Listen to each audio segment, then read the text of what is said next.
What's up, all you lovely people? Welcome back to the Bearded Entertainment. I'm your host with the most, Eric, of course, and today we're going to be talking about a touchy subject in the Scream fandom. That's Stu Macher. So stick around. You're afraid of dying. How do you know? You've never tried it before. All right, everyone. Like I said, we're going to be talking about Stu Macher today, but if we could, before I get into this subject and people start calling me out or hating on me, hit that like button. Maybe hit the subscribe button if you haven't. It really does help me out with that whole YouTube algorithm thing. With that out of the way, let's talk about Stu Macher. All right. One of the biggest questions that comes about when talking about the possibility of a return of Stu Macher is why now, or where has he been this whole time? Which I can't argue with. That is a valid question. Before we get into it, I just want to say I'm on the Stu train. I love Stu Macher. Loved the character first time I saw it. I love it still. He's my favorite of the ghost faces we've had. And I know he's the favorite for a lot of people.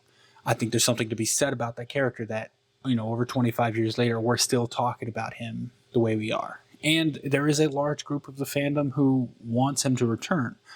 There's a large group of the fandom that doesn't want him to return. So I can't really say yes or no, he's coming back. I would love for him to come back in the right way. But that's not really what this is about. The question that I want to address is the people who don't want him to return or say that he can't return, which I think is a different thing entirely. If you say he can't return, I'm not on board with that. If you say you don't want him to, 100% respect that opinion. But if you say he can't, that's a different thing entirely. I don't think that's right. We're moving past that. So the people who don't want him to return, one of the questions that they pose is, where has he been all this time? Why now? And I think that's perfectly valid.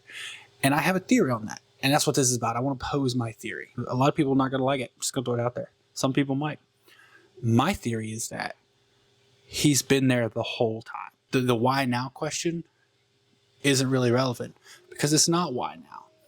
It's he's been there the whole time. We're just now learning about it.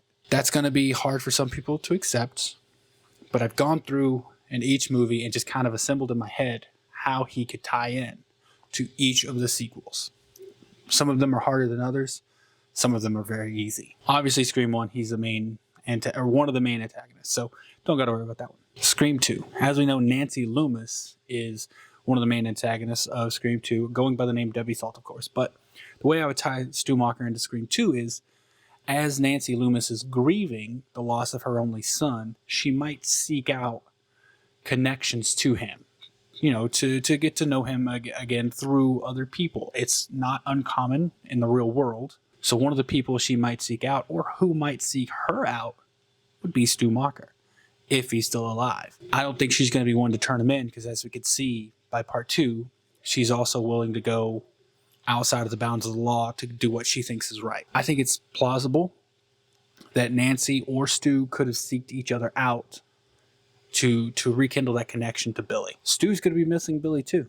Billy was his best friend. I think that's an easy way to tie it in. Stu coordinated with Nancy, or they at least talked. He could have helped her out with the planning. He could have told her what they did and assisted her in that way. That's Scream 2. That's how I would connect him to that. Scream 3, for me, is also extremely easy.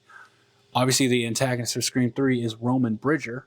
He's the quote-unquote only single Ghostface. As everyone expected or kind of theorizes, there was another person helping Roman out that was undiscovered.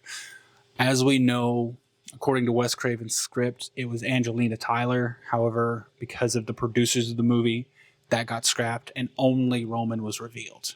However, I think if you go back and watch the movie, it's very obvious there's two killers. There's one scene in particular where Sydney's being stalked inside the house, the set of her mother's murder, where it's physically impossible for there only to be one person. Say there was a second murderer. Well, we know Roman kicked this entire thing off. Roman planted the little seed of hate in Billy's mind, which is what got him started into killing Maureen, and then of course kicked off the events of Scream 1. Now there are two scenes in Scream 1 that we see Ghostface on screen that doesn't make sense. One of them's inside the convenience store or whatever. You see the reflection of Ghostface, and then one of them's outside of, I believe it's Tatum's house.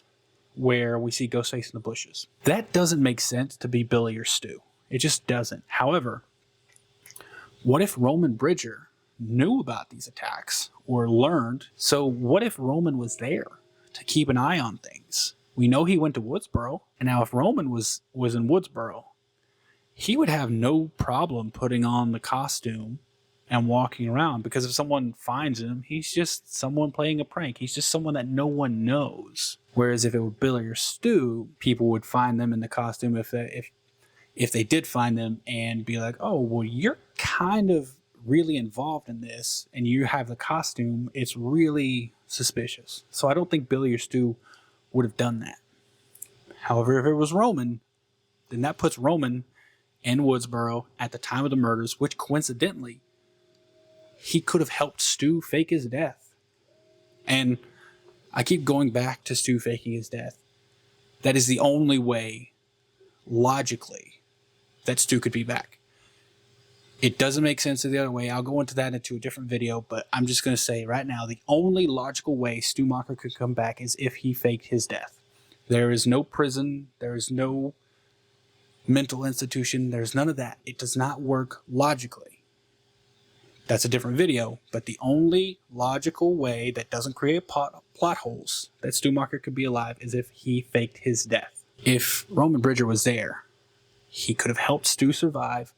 If Stu survived, we got a 3-year period. I forget exactly how many between 1 and 3. That Stu could have been helping Roman. And Stu could be the unrevealed second killer in Scream 3. Scream 2 and 3 were the easiest. Scream 4 was actually the hardest for me to connect Stu Macher to in post. However, I think it's possible, and it kind of connects to 5 and 6. So if we go to 5 really quick, we know that Richie and Amber met through the Dreaded thread. The Dreaded thread, obviously. And I believe that could have been started in the Scream 4 era. Scream 4 was kind of height of the internet era. We know we had Robbie doing the revolutionary thing of filming everything 24/7. The hall pass was Robbie Mercer. And then we had the killers filming all the murders. I don't think it's crazy to connect those two. Maybe the Dreaded thread was started, in the Scream 4 era. We had the Stabathon and everything. So obviously Stab was at the height right there, was at peak fandom. My theory is, what if the Dreaded thread was started at that point and Stu Macher had something to do with that? We know Charlie Walker and Robbie Mercer, the Woodsboro Film Club or whatever. Charlie obviously idolized Billy and Stu. And if Stu was alive, he could seek that out. He could seek out the people who kind of idolized him to coerce them into a cult-like behavior, program them. That's the word I was looking for. But he could definitely seek out this Woodsboro fan club who's a really big fan of the Stab movies and idolizes him in maybe an unhealthy way. If that's the case, there's your connection. You've got Charlie Walker assisting Stu Macher, possibly in setting up this Dreaded thread, or at least maybe he found him through there. That's a possible connection there. I like I said, I admit it. Scream 4, the hardest to tie Stu Macher to. 5 and 6, I actually find easier. And that's probably because 5 and 6 are kind of carbon copies of 1 and 2. With 5, I'm going to say it's the same way as 4. Stu Macher finding Amber and Richie through the Dreaded thread. Amber obviously lives in Stu Macher's old house. There's a connection there. Richie idolized Billy. They both met on the Dreaded thread. There's an easy connection there through this Dreaded thread and the Stab fandom. So there's my connection in part 5. And now, say Stu Macher is working with Richie in some way. In part 6, it makes it just like part 2. Stu Macher could say, hey, worked with your son. Here's what I can tell you. Here's how I can help you. Because obviously we know that Detective Bailey and Quinn and Ethan, they weren't above going outside the law themselves. Obviously, Bailey had been helping Richie throughout, his lifetime, picking up these evidence items to make his shrine and all that. So I don't think it's crazy for if someone knew Stu Macher was alive, it would have been Richie Kirsch, because he was an absolute mega fan to a toxic degree, obviously. That's the whole point of Scream 5. So I don't think it's crazy to think that Richie could have found out that Stu was still alive. And if that's the case, there's your connection to Scream 5 that carries over to his family in Scream 6 helping out. And that's how I think he could have been connected in every movie. Now, if we get him in Scream 7, if we don't, whatever. But if we get him, that is a likely, I mean, not likely, but that's a possibility, in my opinion. For him to have been there the entire time and the focus kind of always being Sidney until he finds out, wait a minute, Billy has a daughter? And then things shift. And I don't have every answer, obviously, but that's the way I would go about it. Show him that he has been there the entire time, and then you don't have to answer the question, why now? It's like, it's not why now, he's always been there. You just have been overlooking it. But there you go, y'all. That's my opinion on how Stu could be tied to each of the sequels, making his return in 7 easier. And as we know, with the production issues Scream 7 is going through right now, the story is either going to have to go back to Sidney Prescott or an entirely new cast. So that's what I got. I don't think I think if Stu is coming back, 7 is going to be the time. I think after 7, it makes it a lot harder, especially if Sidney Prescott comes back in 7. I think that makes the likelihood of Stu a little higher. I don't think he'll come back without Sidney. And I think Matthew, because of the success of Five Nights at Freddy's, is a hot commodity right now. I don't think it's crazy to think Matthew wouldn't be sought out to be in the movie. They could definitely capitalize on his success with that movie and maybe even advertise that he's going to be in it. And if that's the case, I think that makes the movie a little more successful. Not as successful as 6 with Jenna Ortega. I think that's a possibility they could look to try to kind of recover from the negative press and the negative situation they're in right now. So there you go, y'all.